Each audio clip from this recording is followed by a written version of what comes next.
رات کے تقریباً 12 بج رہے تھے۔ میں اور آصف ابھی ایک تقریب میں شرکت کر کے لوٹے ہی تھے۔ میں نے چابی لگا کر لاک کھولا، آصف میرے پیچھے تھے۔ میں فلیٹ کے اندر داخل ہوئی تھی کہ پیچھے پیچھے آصف بھی داخل ہوئے۔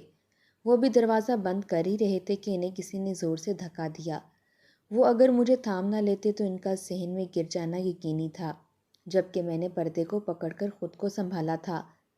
دھکا دینے والے پر نظر پڑی، اس کے ہاتھ میں پستول تھی۔ اس نے ہمیں دھمکی دی، خبردار کوئی بھی حرکت نہ کرے ورنہ میں گولی چلانے میں تاخیر نہیں کرتا۔ پستول والے کا چہرہ بتا رہا تھا کہ وہ خود بھی خوفزدہ ہے، جیسے کوئی اس کے تعاقب میں ہو اور وہ تعاقب کرنے والے سے بچنے کے لیے ہمارے ہاں گھس آیا ہے۔ اس کے چہرے پر نظر پڑتے ہی مجھے ایک دھچکا سا لگا۔ اس چہرے کو میں کبھی نہیں بھول سکی۔ وہ کوئی اور نہیں، جبران تھا، وہی جبران جسے میں کئی برسوں سے بھولنے کی کوشش کر رہی تھی، پھر بھی بھول نہیں پائی تھی۔ میں خود کو اس کا قاتل سمجھ رہی تھی، جبکہ وہ زندہ تھا۔ مجھے اچھی طرح یاد ہے وہ 6 منزلہ عمارت سے نیچے گرا تھا اور گرتے ہی دم توڑ دیا تھا۔ جو انسان ایک بار مر جائے وہ کس طرح زندہ ہو سکتا ہے؟ یہ کوئی اور شخص ہے، یقیناً اس کی شکل جبران سے ملتی ہے، کیونکہ یہ انداز و اطوار سے چور لگ رہا تھا۔ جبران اور اس کا کیا مقابلہ؟ یہ سوچ کر میرے دل کو ایک طرح سے اطمینان سا ہو گیا تھا۔ دوسرے ہی لمحے پھر سے مجھے جھٹکا لگا۔ جبران کے بائیں کان کے پاس ایک ہلکا سا نشان تھا۔ یہ بچپن کی ایک چوٹ کا نشان تھا۔ اس کے بھی اسی جگہ ویسا ہی نشان تھا۔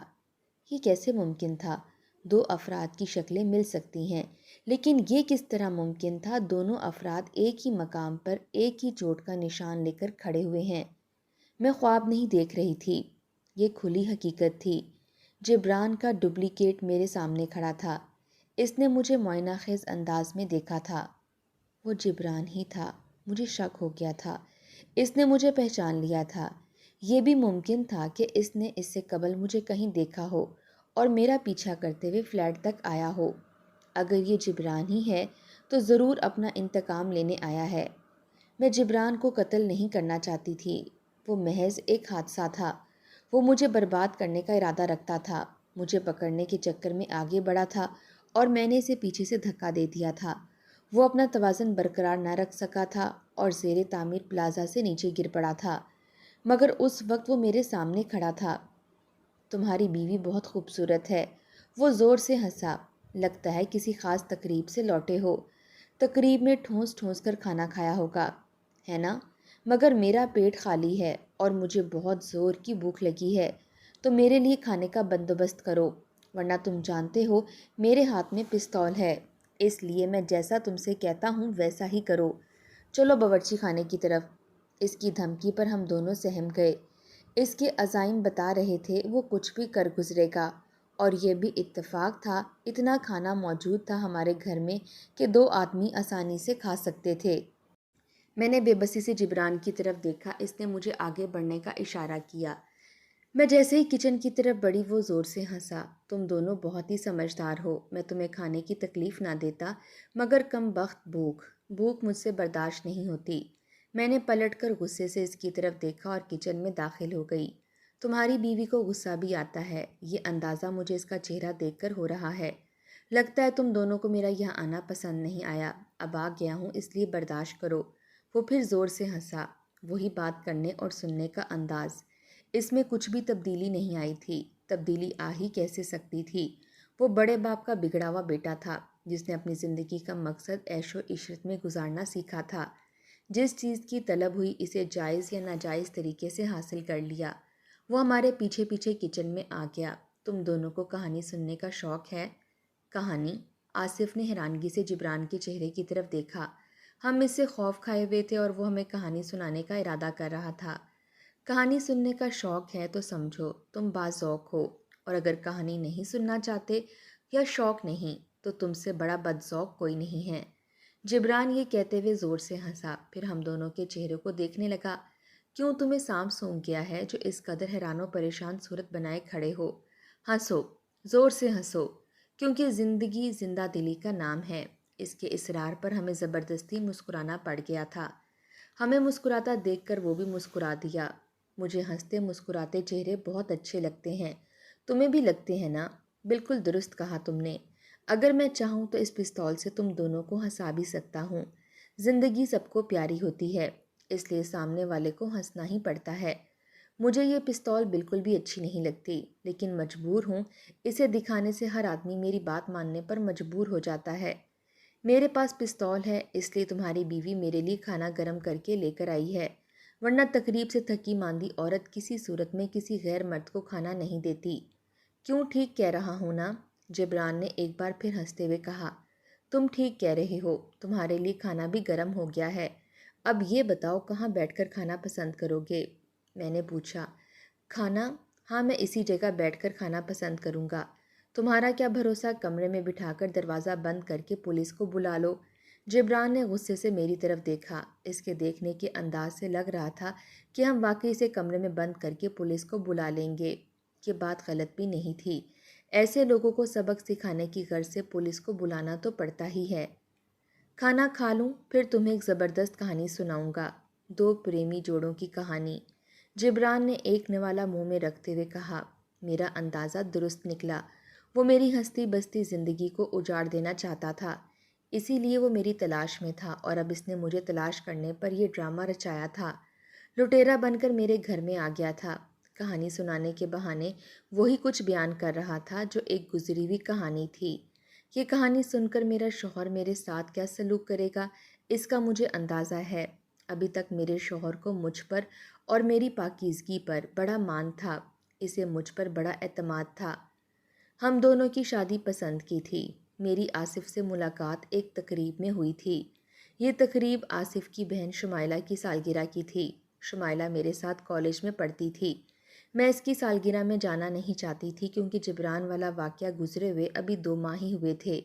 خود کو جبران کا قاتل تصور کر کے ہر وقت خوفزدہ رہتی تھی۔ ہر وقت ایک دھڑکا سا لگا رہتا تھا کہ کبھی بھی پولیس آ کر مجھے گرفتار کر کے لے جائے گی، اور پولیس قتل کے ملزموں کے ساتھ کیسا سلوک کرتی ہے، اس کا تصور کر کے میں کانپ جاتی تھی۔ میرے رشتہ دار اور گھر والے بھی میری اس حالت پر خاصے تشویشناک ہوئے تھے۔ ایک ہنسنے اور بولنے والی لڑکی کے ساتھ ایسا کیا ہو گیا تھا، اسے چپ لگ گئی تھی۔ ہر وقت خوف کی حالت میں رہتی تھی۔ ابو اور امی نے مجھے مختلف ڈاکٹروں کو دکھایا، مگر کسی کو بھی میرا مرض سمجھ میں نہیں آ رہا تھا۔ مجھے اچانک کیا ہو گیا ہے، مجھے کس کی نظر لگ گئی ہے جو میں ہنسنا بھول گئی ہوں۔ نفسیات کے ڈاکٹرز کو دکھانے پر انہوں نے یہی کہا کہ مجھے کوئی ذہنی صدمہ پہنچا ہے، جس کے سبب میری یہ کیفیت ہے۔ میری بے سکونی کی ابتدا اس دن ہوئی جب میں جبران کا کہا مان کر اس زیر تعمیر عمارت میں پہنچی تھی۔ جبران کو میں نہیں جانتی تھی۔ اس دن گھر میں اکیلی بیٹھی بور ہو رہی تھی۔ اچانک موبائل کی گھنٹی بج اٹھی۔ میں نے موبائل کی اسکرین پر نمبر دیکھا تو وہ نمبر اجنبی کا تھا۔ میں اجنبی نمبر سے آئی کال اٹینڈ نہیں کرتی تھی۔ میں نے جیسے ہی کال کو بند کرنے کا بٹن دبایا، غلطی سے کال اوکے ہو گئی۔ ہیلو، دوسری طرف سے آواز آئی۔ ہیلو، کون؟ میں نے پوچھا۔ میں وہی ہوں جو آپ سے بات کر رہا ہوں۔ اس کا نام کیا ہے؟ مجھے خادم ہی سمجھ لیں۔ اچھا، خادم ہیں؟ کون سے مزار پر تشریف رکھتے ہیں؟ میں نے مذاق اڑانے کے انداز میں کہا۔ مزار؟ وہ چونکا۔ خادم مزار پر ہی بیٹھتے ہیں، اور میں نے تمہارے مزار کا پوچھ لیا تو اتنا پریشان کیوں ہو گئے ہو؟ میں پریشان اس لیے ہو رہا ہوں کہ میرا کسی مزار سے کوئی تعلق نہیں ہے، اور آپ مزار کا پوچھ رہی ہیں۔ آپ نے پھر خادم کیوں کہا؟ میں نے ایسے ہی کہہ دیا تھا۔ اچھا خیر، یہ بتاؤ تم نے مجھے فون کیوں کیا؟ میں فارغ تھا، اس لیے سوچا تم سے بات کر لی جائے۔ میں کیا تمہاری پھپھو لگتی ہوں جو بات کرنے کو فون کر لیا؟ پھپھو؟ لیکن تمہاری آواز سے تو لگتا نہیں ہے تم کسی کی پھپھو ہو۔ آواز سے یہی معلوم ہوتا ہے کوئی نوخیز کلی ہو، کسی باغ کی۔ اپنی غلط فہمی دور کر لو، میں ایک لڑکی ہوں۔ اچھا بھائی، میں نے اپنی غلط فہمی دور کر لی، اور آئندہ مجھے پھر کبھی فون مت کرنا۔ کیوں نہیں کرنا؟ تم میرے کیا لگتے ہو جو فون کرو گے؟ میں نے غصے سے کہا۔ ارے بھائی، تم سے دوستی کرنا چاہتا ہوں، تم سے تعلق بنانا چاہتا ہوں، اس لیے فون کیا ہے۔ Shut up! یہ کہتے ہوئے میں نے کال بند کر دی۔ موبائل پر دوبارہ بیل بجی۔ میں نے اسکرین پر نمبر دیکھا، وہ نمبر جبران کا ہی تھا۔ میں نے موبائل دور رکھ دیا۔ تھوڑی دیر فون بجتا رہا اور پھر گھنٹی بند ہو گئی۔ میرا تعلق مذہبی گھرانے سے تھا، پردے کی پابندی بھی سخت تھی۔ گھر میں آئے مرد رشتہ دار بھی گھر کی خواتین کی ایک جھلک نہیں دیکھ پاتے تھے۔ یہ گھر سے ملنے والی تعلیم تھی کہ میں کسی غیر مرد کے سامنے آ جانے پر اپنی نظریں جھکا لیتی تھی۔ گھر سے باہر نکلنے سے پہلے اچھی طرح اپنے چہرے کو ڈھانپ لیتی تھی۔ میری سہیلیاں بھی اکثر مجھے ٹوک دیتی تھیں، کلاس میں کوئی غیر مرد تھوڑی آ رہا ہے جو تم چہرے پر نقاب پہنے رکھتی ہو۔ بس مجھے یہ اچھا لگتا ہے۔ میرا تمہیں بھی مشورہ ہے کہ اپنے چہرے کو ڈھانپ کر آ جایا کرو، کیونکہ ہمیں نظر لگ جائے گی۔ کیا نظر بڑی خطرناک ہوتی ہے، علینا زوردار کہکا لگاتے ہوئے بولی۔ علینا، میری باتوں کو مذاق میں مت لیا کرو۔ عورت کی خوبصورتی اس کے شوہر کے لیے ہوتی ہے۔ غیر مردوں کو خوش کرنے والی عورتیں کون ہوتی ہیں یہ تم بہت اچھی طرح سے جانتی ہو۔ علینا کی دوستی لڑکوں سے بدلتی رہتی تھی، کبھی وہ کسی کے ساتھ تو کبھی کسی کے ساتھ۔ انہی دنوں علینا کی دوستی احسن نامی نوجوان سے تھی۔ وہ شکل سے ہی اوباش قسم کا نوجوان لگتا تھا۔ اکثر وہ چھٹی کے وقت اس کی موٹر سائیکل پر بیٹھ کر گھر جاتی تھی۔ احسن اسے مختلف سڑکوں پر سیر کرا کر گھر کے نزدیک ہی چھوڑ دیتا تھا تاکہ کسی کو شک نہ ہو۔ علینا، ان دنوں جس کے ساتھ تم گھوم رہی ہو یہ نوجوان مجھے کردار کا اچھا نہیں لگتا۔ تم احسن کو کیسے جانتی ہو؟ میں احسن کو نہیں جانتی، بس اس کا حلیہ شکل و صورت ایسی ہے کہ انسان شک میں مبتلا ہو جائے۔ کمال ہے، تم اس کے بارے میں جانتی نہیں ہو اور تبصرہ ایسے کر رہی ہو جیسے احسن سے تمہاری برسوں سے جان پہچان ہو۔ علینا نے برا سا منہ بنایا۔ میں تمہارے بھلے کو کہتی ہوں، تم خواہ مخواہ برا مان جاتی ہو۔ میرا کام تمہیں سمجھانا تھا، اب تم نہیں سمجھتی تو میرا اس میں کوئی قصور نہیں ہے۔ یہ بات علینا کو سمجھانے کی غرض سے کہی تھی، مگر اس نے احسن کو بھی یہ بات بتا دی۔ اسے میری بات ناگوار گزری اور وہ غصے میں بولا، میں نے ایسی نیک اور پارسا لڑکیوں کو اپنے ماں باپ کی عزت کو سارے عام نیلام کرتے گھر سے بھاگتے ہوئے دیکھا ہے۔ یہ بات مجھے علینا کی زبانی پہنچ گئی تھی۔ مجھے بہت غصہ آیا۔ علینا، یہ بات تمہیں سمجھانے کو کہی تھی، تمہیں احسن تک پہنچانے کی کیا ضرورت تھی؟ جیسے تمہیں غصہ آ رہا ہے ویسے غصہ مجھے بھی آیا تھا۔ تم نے احسن کے بارے میں یہ بات کہی تھی، مجھ سے برداشت نہیں ہوا تھا۔ اچھی بات ہے، مجھے بھی ایک نصیحت ہو گئی ہے۔ کسی بے وقوف کو نصیحت نہیں کرنی چاہیے، کیونکہ وہ تمہارے بارے میں نہیں مانے گا۔ عقل مند کو مشورہ مت دو، وہ تو ہے ہی عقل مند۔ میں بے وقوف ہوں اور تم بہت عقل مند ہو۔ اس دن سے علینا مجھ سے اکھڑی اکھڑی رہنے لگی اور وہ مجھ سے احسن کی باتیں بھی نہیں کرتی تھی۔ اس کے برعکس وہ احسن کے ساتھ گزرے لمحات لہک لہک کر سمینہ کو بتانا نہیں بھولتی تھی۔ سمینہ پیٹ کی ہلکی تھی، اس لیے وہ پیٹ ہلکا کرنے کو مجھے بتا دیتی تھی۔ میں اللہ تعالیٰ سے علینا کے حق میں بہتری کی دعا کرتی تھی۔ ایک دن سمینہ نے مجھے بتایا کہ علینا کے لیے احسن نے آج فردوس ہوٹل میں دعوت کا اہتمام کیا ہے۔ وہ ایک شاندار طریقے سے علینا کی سالگرہ منانا چاہتا ہے۔ اور اس سالگرہ پر علینا نے کتنی سہیلیوں کو مدعو کیا ہے؟ میں نے پوچھا۔ یہ واحد سالگرہ ہے جس میں صرف علینا اور احسن شریک ہوں گے۔ کمال ہے، یہ کیسی سالگرہ ہے جو ایک ہفتے پہلے منائی جا رہی ہے اور اس میں کسی کو انوائٹ نہیں کیا گیا؟ مجھے حیرت ہوئی۔ میں کالج سے سیدھا گھر پہنچی۔ دوپہر کا کھانا کھا کر میں نے آرام کرنے کی غرض سے جب لیٹنا چاہا تو بیڈ پر لیٹتے ہی مجھے نیند آ گئی۔ دروازہ بجنے پر میں گھبرا کر اٹھ بیٹھی۔ دروازہ کھلا ہے، میں نے کہا۔ دروازے کو کھول کر علینا کی والدہ نصرت آنٹی کمرے میں آ گئیں۔ نمرہ بیٹی، کیا علینا تمہارے پاس نہیں آئی؟ وہ صبح تمہارے گھر آنے کا کہہ رہی تھی، شام کے 5 بج گئے ہیں، وہ گھر نہیں لوٹی۔ اس کا اور تمہارا موبائل بند جا رہا تھا، اس لیے میں گھبرا گئی تھی، کہیں کوئی حادثہ نہ ہو گیا ہو۔ آنٹی، بات یہ ہے کہ علینا ان دنوں مجھ سے کم بات کرتی ہے۔ وہ کیوں؟ میں اسے نصیحتیں کرتی ہوں، اسے میری نصیحتیں کرنا اچھا نہیں لگتا۔ نصیحت تو وہ کرتا ہے جو کسی کو اپنا سمجھتا ہے، تم نے اسے اپنا سمجھ کر نصیحت کر دی، اس میں برا ماننے کی کون سی بات تھی؟ آنٹی، جو بات میں آپ سے کہنے جا رہی ہوں اس کا برا نہیں مانیے گا۔ علینا کو لڑکوں سے دوستی کرنے کا شوق ہو گیا ہے۔ ان دنوں وہ احسن نامی نوجوان سے دوستی کیے ہوئے ہے۔ مجھے وہ نوجوان اچھا نہیں لگتا۔ جب میں نے اسے ٹوکا تو وہ برا مان گئی اور مجھ سے اکھڑی اکھڑی رہنے لگی۔ علینا نے اچھا نہیں کیا، تم اس کا بھلا چاہتی ہو، مجھے پتہ ہے، تم اس کے لیے اپنی جان بھی دینے کو تیار رہتی ہو۔ تمہارے خیال میں علینا اس وقت کہاں ہوگی؟ مجھے کنفرم نہیں ہے، لیکن مجھے پتہ چلا ہے وہ فردوس ریسٹورنٹ میں گئی ہے، اور پھر میرے راز اگلنے کی وجہ سے احسن پکڑا گیا۔ علینا گھر آ گئی تھی۔ احسن منشیات رکھنے کے جرم میں جیل چلا گیا تھا۔ امتحانی فارم بھرے جا چکے تھے، اس لیے علینا نے کالج آنا چھوڑ دیا تھا۔ گھر بیٹھ کر وہ امتحان کی تیاری کر رہی تھی۔ وہ میری دوست تھی، اس لیے اس کی عزت اچھالنا میرے لیے مناسب نہیں تھا۔ احسن حیران تھا کہ ان کی مخبری کیسے ہو گئی۔ اس نے اپنے ذرائع متحرک کرائے تو اسے معلوم ہوا کہ مخبری میرے ذریعے ہوئی ہے۔ میں نے ہی آنٹی نصرت کو بتایا تھا کہ آنٹی نے پولیس سے مدد لی تھی۔ اب رات میں سونے کے لیے لیٹی تھی کہ موبائل کی گھنٹی بج گئی۔ اسکرین پر نمبر دیکھ کر میں سمجھ گئی جبران کی کال تھی۔ میں اس وقت بالکل فارغ تھی۔ صبح اتوار تھا، اس لیے کالج سے چھٹی تھی۔ میں یہ سوچ کر کے اسے آج سبق سکھاؤں گی، موبائل اٹینڈ کر لیا۔ واہ کیا دل نشین آواز ہے، کانوں میں رس کھل گیا ہے۔ کیا مجھے کسی چینل پر گانا گانے کا موقع دینا چاہتے ہو؟ میں نے غصے سے کہا۔ کاش میرے اختیار میں ہوتا، میں پوری دنیا کو تمہاری آواز سنا دیتا۔ میری بڑی خواہش ہے خوبصورت دوشیزوں کو ٹی وی پر چانس دلواؤں، مگر کیا کروں، میرے والد کا اتنا بڑا بزنس ہے جس نے مجھے الجھا دیا ہے۔ ان کے دباؤ کی وجہ سے مجھے ان کا ہاتھ بٹانا پڑتا ہے۔ تم ایک کاروباری باپ کے بیٹے ہو، مجھ سے بات کرنے کو اتنا فالتو وقت کہاں سے نکالو گے؟ تم جو مجھے ہر وقت تنگ کرتی رہتی ہو، کیوں میرا پیچھا نہیں چھوڑ دیتے؟ یہ سوچنا میرا کام ہے، بس تم اپنے ذہن کو اس بات کے لیے تیار کر لو مجھ سے بات کرنی ہے۔ سوری، بالکل نہیں۔ ہائے تمہیں کسی کا دل رکھنا بھی نہیں آتا ہے، فوراً دل توڑ دیتی ہو۔ مقصد کی بات کرو، مجھے کیوں فون کرتے ہو؟ فون کرتا ہوں، کسی کا خون نہیں کرتا۔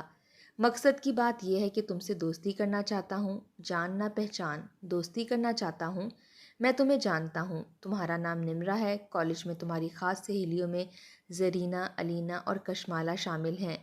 صورت دیکھی نہیں لیکن مجھے یقین ہے تم بہت حسین ہو، اپنی سہیلیوں میں سب سے زیادہ حسین۔ اچھا یہ بتاؤ تمہیں میرا نمبر کس نے دیا ہے؟ میں نے اس سے پوچھ ہی لیا۔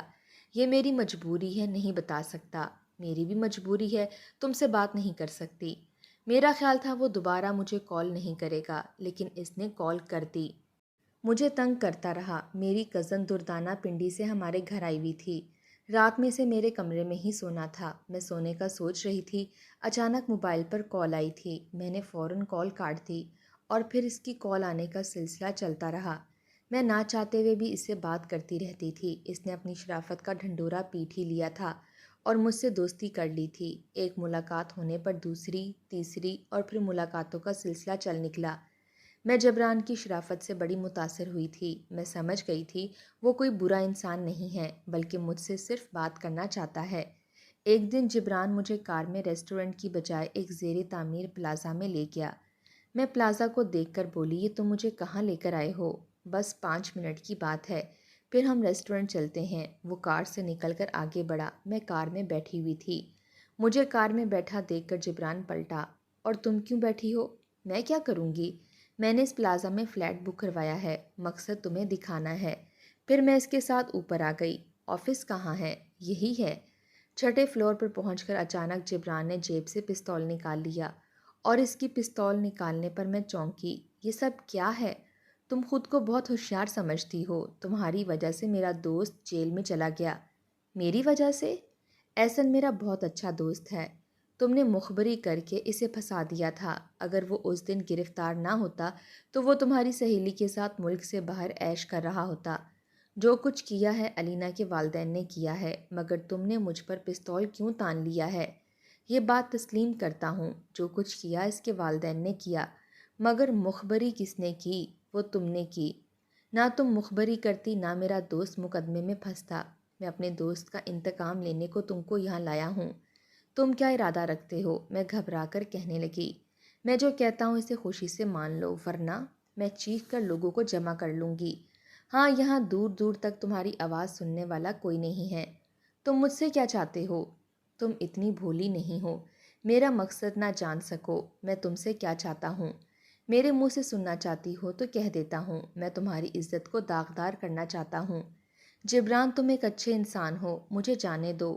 میں بظاہر جبران سے بات کر رہی تھی، مگر میرا ذہن تیزی سے کام کر رہا تھا۔ میں اس سے بچنے کا طریقہ سوچ رہی تھی۔ تم مجھ سے موبائل پر جو اچھی اچھی باتیں کرتے رہتے تھے، کیا وہ ڈرامہ تھا؟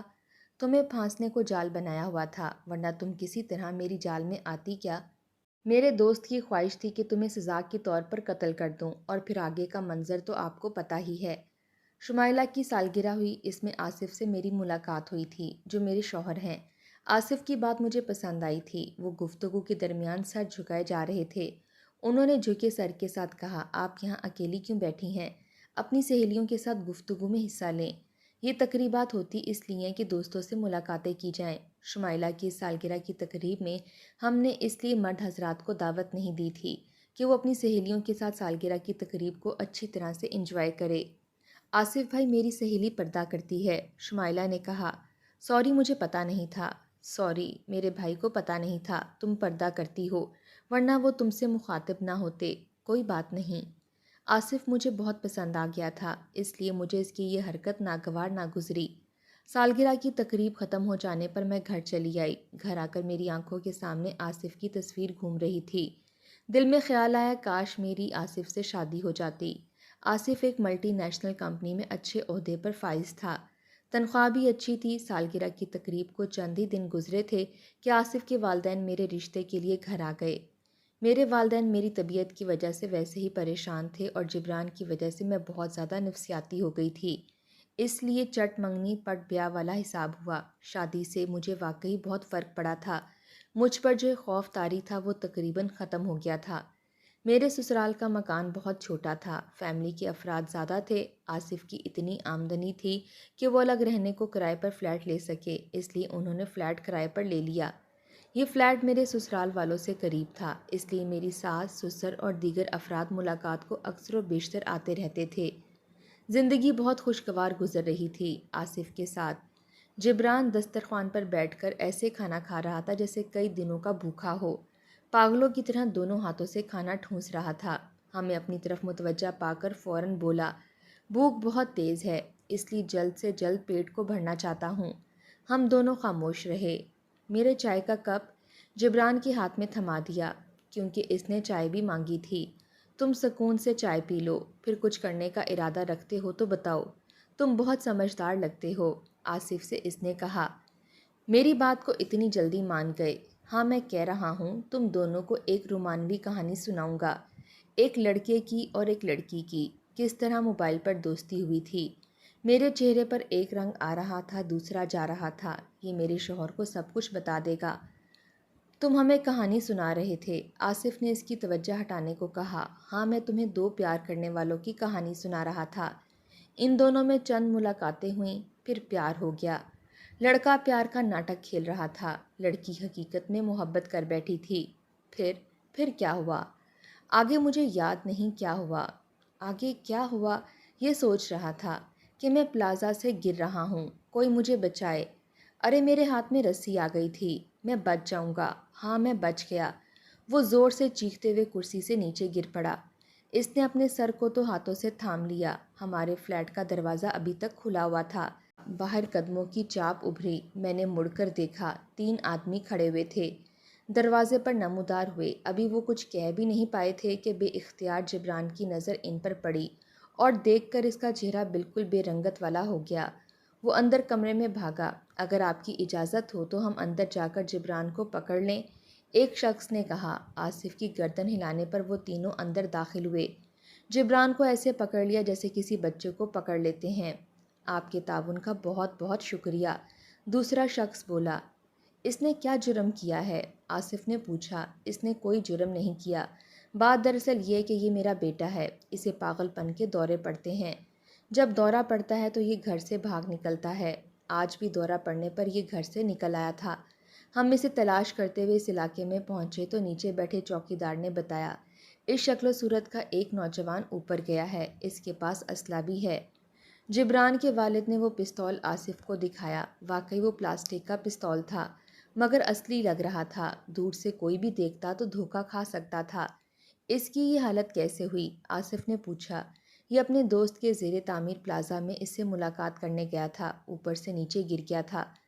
زندگی باقی تھی، نیچے کے ڈھیر پر گرا، اتنی اونچائی سے گرا تھا، اس کا اثر دماغ پر ہوا اور وہ پاگلوں جیسی حرکت کرنے لگا۔ جسمانی طور پر صحت یاب ہو چکا ہے، مگر یہ اپنی یادداشت کھو بیٹھا ہے۔ آپ لوگوں کو جبران نے جو بھی تکلیف پہنچائی، اس کے لیے ہاتھ جوڑ کر معافی مانگتا ہوں۔ جبران کے والد نے ہاتھ جوڑتے ہوئے کہا، اس نے ہمیں کوئی نقصان نہیں پہنچایا، بس ڈرایا تھا اور ہم واقعی سے بری طرح سے خوفزدہ ہو گئے تھے۔ آصف نے ہنستے ہوئے کہا۔ وہ لوگ جبران کو لے کر چلے گئے۔ آصف نے دروازہ بند کر دیا۔ تھوڑی دیر پہلے جتنی خوفزدہ تھی اب میں اتنی پرسکون ہو چکی تھی۔ ایسا گمان ہو رہا تھا کہ بہت طویل سفر کر کے لوٹی ہوں۔ میں ایک عرصے سے اذیت میں مبتلا تھی۔ میں نے جو کیا تھا اس کا خود کو قصوروار ٹھہرا رہی تھی۔ جبران کو دیکھ کر مجھے اطمینان ہو گیا، وہ زندہ ہے، ایک زندہ لاش کی طرح۔ اس نے احسن کے ساتھ ہی نہ جانے کتنی لڑکیوں کی زندگی خراب کی ہوگی، جس کی وجہ سے اب ان دونوں کو سزا مل رہی ہے۔ احسن جیل میں سزا بھگت رہا ہے اور جبران دماغی توازن کھو بیٹھا ہے، اور میں اپنے شوہر کے ساتھ خوشی خوشی زندگی گزار رہی ہوں۔